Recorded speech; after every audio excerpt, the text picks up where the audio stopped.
If you love binge watching a TV show on Netflix or Hulu, you're not alone, not by a long shot.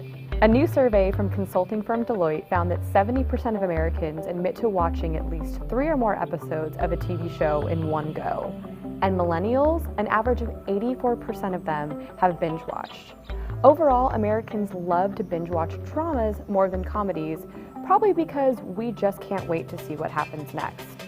And there are plenty of other interesting tidbits in the study too. Almost half of us subscribe to a streaming service like Netflix or Hulu, both of which cater to our binge watching habit by automatically playing the next episode when the current one ends. And you guessed it, more millennials than any other generation are paying for a streaming TV service. And while most older Americans are turning to their TVs to, well, watch TV, millennials are using anything but. More of us are turning to our tablets or our phones to tune into House of Cards or Transparent. And now if you don't mind, I gotta go binge watch The Americans on my iPad with Amazon Prime.